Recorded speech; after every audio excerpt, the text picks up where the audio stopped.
Hello and welcome to Bricking It, Bellway's very own podcast which gives you a unique insight into careers in the property building industry and life at Bellway. We'll be getting to know the Bellway team, debunking some stereotypes about working in the industry and giving you the bricks, metaphorically, to start building a career in construction and housing. I'm Laura Bell, Group Organisation Development Manager at Bellway.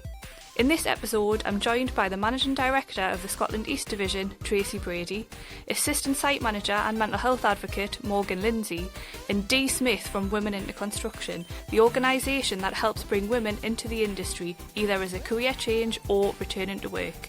So without further ado, let's start bricking it. Tracey, thanks so much for joining us today. Can we get started by hearing a little bit more about you and your background? And for example, what does your current role at Bellway actually involve? Yes, thank you, Laura. I am the Managing Director of Bellway Scotland East. It's my 14th year as a Managing Director for Bellway. Having been in the house building industry for the last 30 years, I've spent 19 of those as a Managing Director, which is a role of leadership, quite a diverse role. Strategic guidance and direction for the teams, making sure we achieve our missions, and providing advice and guiding the operations. Alongside of that, I am passionately involved with Bellway in the support and mentoring of females coming through the industry. Fabulous. Now, this is quite a new role, isn't it? This is something that sort of just come into play because of all of the experience that you've got in the industry. So have you got any thoughts about what we might do first? Yes, it is quite a new role. I'm passionate about getting involved in the construction side, so females coming through on our sites, but I'm also involved in some senior leadership work with females coming through different disciplines with some ambition to lead and be the future managing directors of Bellway. Fabulous, thank you. Morgan, delighted to have you with us. Can you share a little bit about your background and your current role at Bellway, please? Yeah, absolutely. So obviously thanks for having me on. I've been at Bellway for the past 4.5 years now. Started as a trainee at the end of 2019 for the Scotland West Division. The first year I was on site, it was mostly shadowing the assistant managers, site managers and getting to know the trades. The second and third year I was day released to Glasgow City College studying construction management, and since then I've progressed to become an assistant site manager, which is at my Ashlar Village site in Glasgow. Fabulous. And you're also a mental health advocate, is that right? So the mental health advocate role is extremely important on and off the site. It's about myself being present for anyone who'd like to have a conversation if they were struggling, and my door is always open on site to listen and give advice and point people in the right direction. Fabulous. Really important role on site, I think, definitely. Finally, but certainly not least, Dee. Really appreciate you joining us today. Would love to hear a little bit about your background and your current role at Women into Construction. Yeah, thank you for having me. I am Operations Director for Women into Construction. We are a not-for-profit community interest company, and we've actually been in existence now 15 years. So that was last year we reached that milestone. We were born out of actually our Managing Director, Kath Moore, basically working in the lead up to the Olympics and identifying that there was a real shortage of women entering the industry, especially at site level roles. So really, we've stayed true to that to this day, really. So we go out and engage women across, I would say, England predominantly. So we're in various patches throughout England. And my role really is to ensure that we can engage women, engage businesses such as Bellway to help diversify their talent pool and really engage them with a marketplace and really those women that they may not have necessarily thought about engaging with, meeting, etc. So we do that through our employability programme model, and Bellway actually, aside from being a member to the Community Interest Company, they are also one of 9 employers on our Women into Home Building programme. So, you know, it's great to be here and to work with Bellway on that. And I've actually only been in women in construction for 6 months, and it's a brand new role. So my background is actually careers and employability programs, so very much looking at sectorial challenges, and then how can we create and deliver programs that can engage anyone from school age right up to returners to work, those that are long-term unemployed. So yeah, I've worked in charity more so than construction previously, but all very much centred around finding great talent to enter the industry from wherever they may be and thinking about different career options. Fabulous, thank you very much. Now, that's all great, but on Bricking It, we really like to get to know our guests. So can you each tell me, Tracey, we'll start with you, what is your go-to afternoon snack? Toffee crisp. Good choice. Nice bit of chocolate. Morgan? I would need to say fruit on the go. Really? That's so healthy. That's just new. I was getting into a bit of a routine with my site manager where it got to about 2 o'clock in the day and he'd open his top drawer and it would either be a Kit Kat or a Penguin, and he'd hold both of them up to me and I'd choose one and he'd throw it across the room. So I'm trying to get out of that habit. Which site's that again? I might just have to come and visit. I've got anyone who wants to throw chocolate biscuits at me. Great. Dee, what about you? Oh, I can't follow through. Unfortunately, I'm going to go back to the chocolate. It's a Twix or a Snickers. Good choice. Great stuff. So, moving on, I've got a few questions for you all, if you don't mind. So, at Bellway, part of our ED&I targets are looking at increasing the percentage of females, specifically in senior leadership in site-based roles, which Tracey touched on earlier. Question for all of you, really. So, I know you all know this, but women are underrepresented in construction, and they make up just 16% of the workforce currently. How do we go about breaking down stereotypes that are often associated with the industry and make it more of the norm to find women in site-based roles? Tracey, I'll go to you first. There's a number of things we need to address. We still don't have adequate female uniforms out on our construction sites, and we don't always have adequate facilities for the females out on site. We need to do a little bit more at the grassroots so that young females can see the breadth of opportunities in home building. Construction is one part of it and can often be seen as very physical, manual labour, very male-dominated, which obviously it is. If you look at our construction sites, if you look into our divisional offices, then it's a little bit more balanced in terms of that spread. We need to look at the role models. The more we can champion the successes of the females out there, the more we can break down some of those barriers, because we don't get the applications, we don't get the interest in the industry. For sure. Dee, what's your view? How do we break down the stereotypes? Yeah, I definitely agree. I think that it's not a one-size-fits-all by no means. I think that what we see through the work that we do on the Women into Home Building programme, obviously in partnership with Bellway and the House Building Federation, is very much around that we really cast our net far and wide, I would say, and it's about how we utilise the opportunity and present the brands up front. So, who are they? What does that mean? So, really having quite accessible information around what the industry is and what the brands are within it.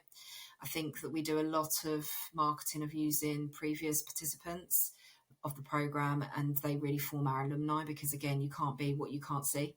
So essentially, how do we get that great case study, be it virtually, online or in person, and how do we make them part of the recruitment campaign, really? And also, we work heavily with various partners across where we are then delivering the programme. So it's about that, I think, long intervention process of raising that awareness. And I think also showing the different skills that are involved, because I think some of the time that can't be what you can't see, not aside from a gender perspective, it's also not knowing, if you have been, for example, having childcare for the last 2 years and been out of the workplace, actually, how do we prize out all of that great transferable skill that you've got and make that then articulate into a role and present that to a woman? We see a lot of women, and it's a real mixture in terms of some that have gone through qualifications but just don't have that physical experience, and unfortunately then are falling at that first hurdle in terms of the application process, versus then those that have little or no experience, but are just open to the opportunity. And I think that's what's really key for us, because then the programme that we provide, so in this instance, it's 3 weeks. We do actually a virtual delivery for the first week, and we present all those brands. So, we go out, we find those women in various, community groups, utilising our networks with Department for Work and Pensions, really look at, again, social media is great in terms of targeted awareness. But then actually the first thing we always try to do is make it accessible, in the sense of saying, right, come and just learn. We're not expecting you to sign up at that point. We want you to, but if you don't, then that's success to us as well. And putting no pressure around it, I think, is really key. And also there's allies. We have a great, I think, footfall in the businesses, and I think businesses are really at an exciting time where they're recognising the challenges with diversifying workforce in certain roles. And actually they're really open to then joining us on that journey to then present to those women and to get them in that work experience. Because I think to have then, that insight week followed by that 2-week work experience, because we support that woman through that journey, if they then come back to us and say, this isn't for me, but I'm thinking, what about this role? And it could be something completely different, in the industry, then we'll support them on that journey. So I think there's a level of making them feel comfortable, flexible, open to the opportunity, making them feel like there is an opportunity if you want it, but at the same time, it's a decision-making process. And then really presenting, I think, some strong brands with strong people in that are really great advocates for the industry and showing that they want to make change. We still see challenges, with some sites. It may be when they get to work placement, they're the only woman at that site. But I think then by having the network of the women that have come through the programme, as well as the business supporting and having that buddy piece, really helps that transition as well. So I think there's multiple things, definitely awareness piece and how can we take the great people that are in the industry, get them at the forefront during that recruitment and awareness period, followed by really great work experience and helping them see the transferable skills and the potential is there for them. I always say that there's a home for everyone in construction. It's just getting that across, isn't it? So I like that. Definitely some key themes going on here. So Morgan, I'm interested in your take on this as a woman who works on site in a construction role. What's your view? I'd say, first of all, the construction industry needs to educate females and younger people about the opportunities that are available to them as early as possible, whether that's your 4th year at school. When I was at school, I had no idea what I wanted to do.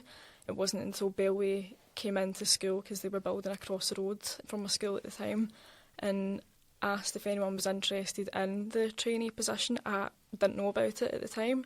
If it wasn't for that, then I wouldn't have known where I would be now. But like Tracey said about PPE, I'm on site at the moment and my jacket's an extra small and it's far too big for me. Like things like that, it's not really practical. Yeah, need something a bit more robust. That's fit for you. Okay, thank you. Tracey, coming back to you, as we've mentioned before, you're an ambassador for women in the leadership and construction roles at Bellway. What are some of the biggest challenges that you think women face in construction? Have you personally faced any, and how can we as a business collectively overcome or address some of these challenges? Yeah, so I think bit by bit we are addressing it. I think there are some positives. It's woefully slow, and if you look at what you can't see, so Morgan explaining that she didn't even think about construction, there we know the grassroots in terms of education isn't encouraging anybody necessarily, but certainly not the females, to look at a career in construction. And we have a breadth of opportunities because it's quite a diverse, we work in various disciplines, and it's not unusual for somebody in one discipline to move to another and start to move around. I think that creating that awareness, so if you were to look at something like LinkedIn, when we're promoting a site or a site manager's meeting or anything that's focused on site, most people will only see men. So go, it's not for me. So we've got to address the internals of how we operate. So part of my role, alongside of a number of people at Bellway, which is quite exciting that we're embracing it, is just to drop those little nuggets of information the thing you thought was great to do might have caused a different negative vibe out there. And that's one of the biggest challenges we've got, is that because our workforce is predominantly male.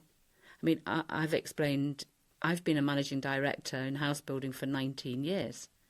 I've had a fantastic career in house building. We build homes. Our end user is everyone. So everyone plays their part in that design and building of that home. It's not a masculine matter. I think that role models, encouraging female role models to share their experiences, engagement, which we're getting much better at in the industry.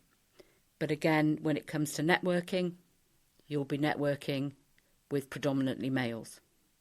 When it comes to operating out in the field, you'll be operating with predominantly males. There's very few female electricians, female plumbers, female bricklayers, female roofers. It is getting that understanding of being part of a team. Being a site manager is not a physical job. It's physical in terms of you're outside, you're walking, there's fresh air, there's rain, snow, wind, there's all of those things. But a site manager is an organised job. It's somebody with those strong communication and engagement skills. And it's exciting to hear that we may look at people returning to work, because if you're a mum or a dad, maybe, that stopped work to raise a family or to raise some small children, then you will have strong collaboration skills, you'll have very good communication skills, you'll be excellent in organisation skills, and you will have a lot to offer. But a lot of people won't know that yet. Absolutely. And that's our role now. Absolutely. So, as we've kind of mentioned, to support us in this agenda, we've partnered with Women into Construction to offer placements across all 20 of our divisions. Dee, I wonder, could you tell us a little bit more about how you and Women into Construction are encouraging women to get into the sector? Yes, so this is one of our, this particular programme is our flagship in terms of addressing that skills gap at site. So, it's been a great opportunity, and we've just come out of year one, and we saw 160 women apply to be part of that programme over the three cohorts that were delivered. So to us, there's definitely that interest there. And, we were quite taken aback that the high proportions of women that have had previous degrees, maybe in other disciplines or degrees in construction related disciplines, but just hadn't had that kind of next step in just getting that bit of work experience, really getting them in front of that opportunity in that employer. So it's been quite good to see that really, I guess, the women that are coming forward and that are really interested and open to the experience. Compared to our other programs, we run more regionally led programs. They are a real mix of opportunities. So we have those that are interested in trades. We have, a real mix of that white collar, blue collar roles. There's a whole plethora at a local level. And I can't say that we see 20 plumbers turn up or 20, painters and decorators, which obviously we would love, because we know that everybody would bite their hand off. But it's great to still see. We ran a programme most recently in Coventry, and it was great to see that we did have someone come forward who's, doing painting and decorating, and she wants to continue that, but she just wants to find a great employer that will support her and give her more of that whole experience of being part of a team and part of a culture and part of a business. Yeah, so we go out to various areas of the UK where we've got these programs happening. And essentially part of our offer with these programs is to always provide travel expenses, because if someone is unemployed and that's going to be a potential barrier, we know that will support them. But the other big piece that we do, which is quite a USP to us compared to some other employability programs that do run programs, is we provide a contribution towards childcare. So we don't want that to be a barrier. If we are having women that absolutely, as we've all just touched on, have got fantastic transferable skills and, to manage a household, as amazing skill base that can be transferred into the industry. So we provide things like that then we believe, and we've definitely had feedback that helped that initial decision-making process of going, well, actually, this could be for me and I'm open to the opportunity. So I think in terms of just how we encourage women, we definitely use more of our alumni, people that come through the programme, as I've mentioned before, that case study material. and also, you know, the networks we work with. So we build up in certainly key locations where we've got these delivery models, really strong community networks. We'll go out to particular organisations that may have men and women and from whatever background or barrier, and actually we work with them to then present and find the women that would be interested in this. So it's a mix, I'd say, of utilising social media, because I think that we know that, you know, for a point in time, it can have a really great benefit. It's not necessarily there to make a career decision, but actually people will pick up information and we can do a real targeted piece and utilising the content and materials we've got in terms of those role models and case studies in the businesses that we work with, but coupled with then really working at grassroots level to meet those women, to go out and run information sessions, present the employer to the woman and break down that barrier in the very first instance. So I would say work more broadly, so around employability, but to support that in terms of the women coming in. And then with the businesses, as part of our membership offer, we have a trainer that conducts diversity and inclusion training. So actually that's a great way to help businesses, you know, because there's great allies, advocates, Absolutely. You know, within businesses, but I'm sure, you know, that you're standing there going, banging the drum going, come on people, like, let's be part of this journey together and let's diversify and let's, you know, do X, Y and Z. But actually for us to come in and then run a session with staff to help if there are any potential barriers that people are facing on an individual basis or collectively, then to have that training definitely helps with the movement of the business as well, I think, because I agree, it's not for one person, one or the other, it's a team approach, it's a collective approach, so we try and tackle it that way on both sides, really. Absolutely. I think just from what you're saying, it's really practical solutions, like to remove barriers and make sure that there's a holistic approach. It's not just in isolation, everything links to everything else, which I think is a theme that we're starting to see. Yeah, and I think with the team that I've got, their roles are to engage the women but work through with them until they get post-placement, because again, if those women come back to us and say, I'm still finding it challenging here, this has happened whilst on site, we can then also help to have those conversations should we need to, or help to again break down any barriers to make sure that woman does sustain, because sometimes these things happen, but we want it to be a positive experience, so that we're there through the whole journey as well, just to make sure that we can address any bumps in the road, and again, they're not feeling isolated in that journey. Okay, looking at it from a different lens, so we've just launched all of our 2024 early careers vacancies. Morgan, coming back to you on this subject, I know you progressed via an early careers pathway. How did you find entering the construction industry as a woman, and what support was available to you? So to be completely honest, I did find it quite difficult at the start, but then I did gain that confidence that I needed right at the beginning. I think it was mostly the transition from being at school for the past 13 years, being surrounded by friends, obviously a big group of females, and then that transition of going onto a building site, men, older men, it took a lot of personal growth, and obviously I had to be that bit thicker skinned just to put my voice across and ask for things to be done, because it was a challenge obviously right at the beginning.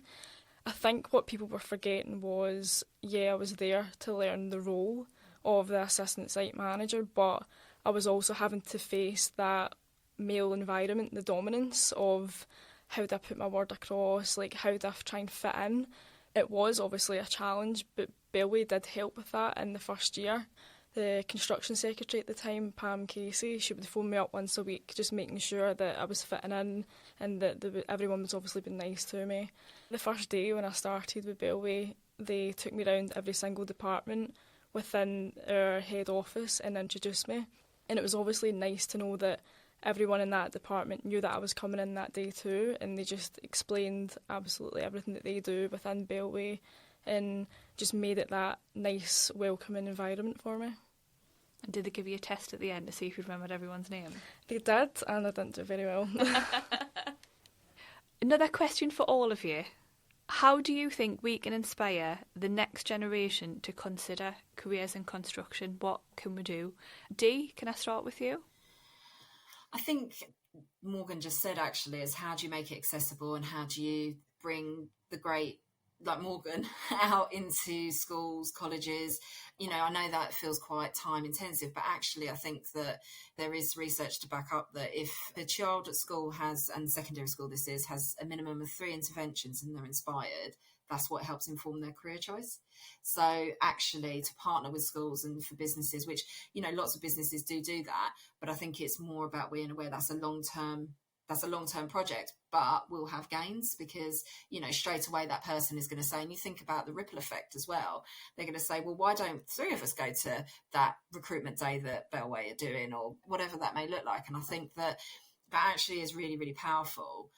And going back to the piece of you can't be what you can't see. So actually having really that diversity going into the classroom or even on, social media, those case studies and whatever platform it may be, making sure that they're diverse, making sure that, I think Tracey touched on masculinity. Well, actually masculine language, how are we conveying these messages and how do we make it feel really accessible to all?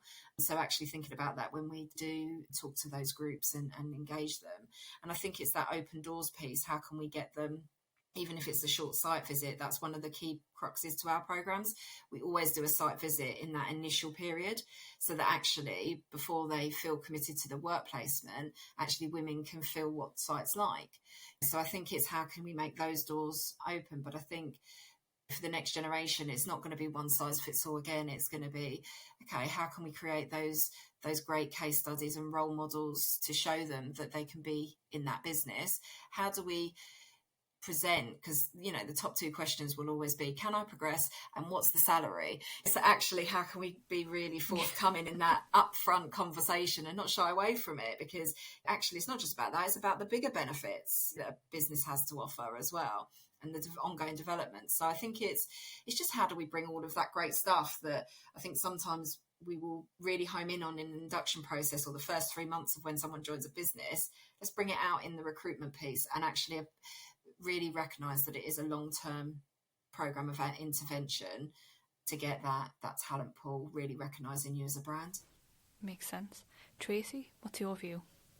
Yeah, it is about sharing some good quality experiences amongst the females in our industry, isn't it?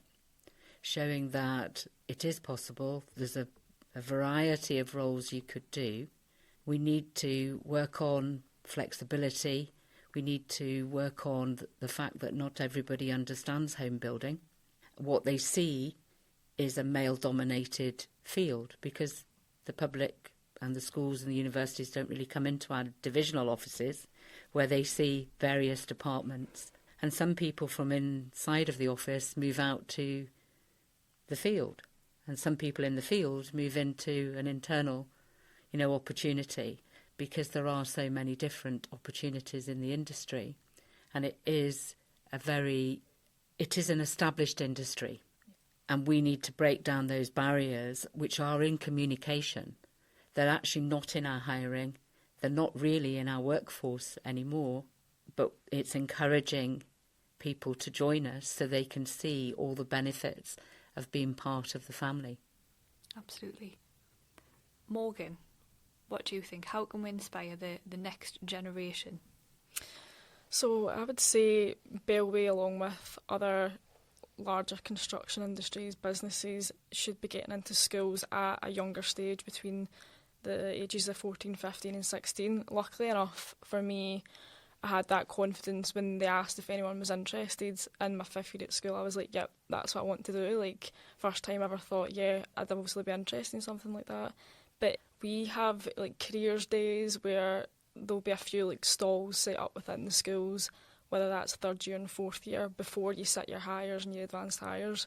And it's just information on different industries, and mostly it's universities. Like, I remember when I was there, it was universities, police, colleges, hairdressing. There was nothing to do with construction, absolutely nothing, apart from in 3rd year, 4th year, young boys who wanted to maybe be brickies and leave school early. Yeah.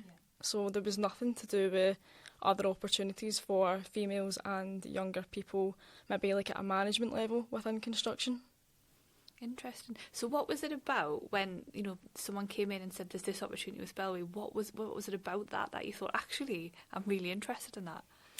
When I was a lot younger, my mum and dad used to build houses, so I've always had that instinct of I like property development, that kind of thing. And as soon as I went home that day, my mum and my dad were like, you need to do it. Like, you absolutely need to do it. And if you don't like it, you can go to uni. So that was just straight away. I was like, I need to try it. Obviously, my mum and my dad, they've both done it. So surely if they're recommending it to me, then I'm going to enjoy it. Yeah. That's another really interesting point, isn't it? That I guess it's how do we get parents to be advocates of working in the industry, because I think sometimes it's how do we engage the individuals, but especially when we're talking about, you know, younger people, parents have a lot of sway. Like, their view often carries. We've talked about this a little bit. I think a couple of you have mentioned advocates. So obviously we're all conscious we need men to be part of the conversation. It is statistically a male-dominated industry. They currently represent the majority of the workforce. Do you have any advice for men about how they can be allies or better support women in construction? So I would just say, treat me as normal. The amount of times where I've been on site and it's like guys treat you as like a special case, and if you walk into a room sometimes and they'll just stop talking, it's like, you know, you can continue your conversation. I don't know, it's like they treat you sometimes a wee bit alien, but I understand that it can be a wee bit awkward for me at the start. Obviously, I'm used to it now. I've been with Bellway for 4 years, but it'll be their first time maybe seeing a female on site and they don't know how to maybe act or communicate with them. So, like, I can kind of see it from both ends. So I think they just need to understand how maybe hard or challenging it is for a female coming onto an all-male site. Do you think it's because the worry that, you know, they might offend in some way, so they just, instead of just carrying on with the conversation, they just kind of say nothing? Do you think that's what it is? So the amount of times where, I don't know, maybe a guy will say something and then, oh, sorry, really, really sorry, I didn't mean that. Like, it's not going to offend me. Like, I'm used to it. Like, it's just, I don't know, how would you say it, like, guy conversation.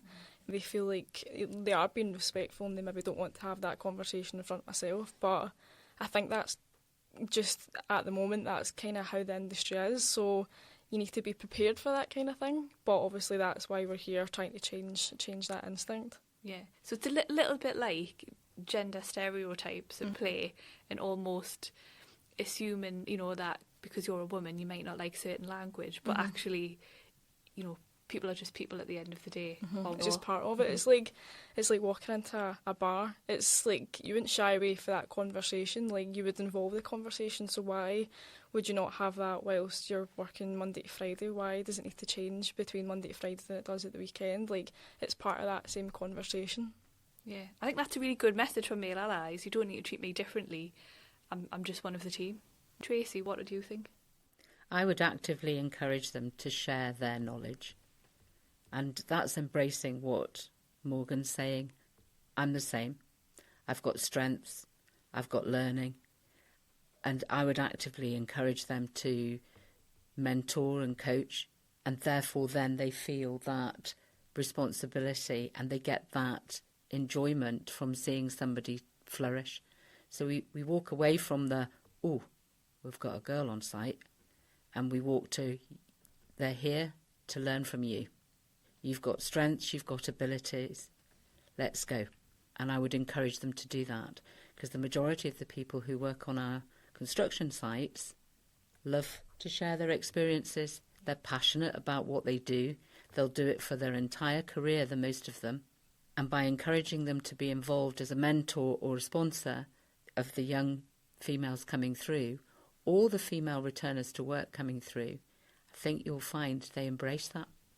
I think that's a great point, because actually, again, statistically and factually, because men make up a large part of the industry, there's loads of experience there. There's lots of people. I can think of loads off the top of my head who work for Bellway who are really experienced, tenured, knowledgeable people.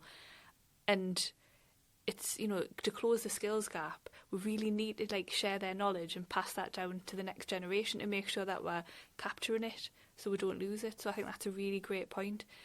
Dee, what are your thoughts about men as allies? How can we get them to better support women in construction?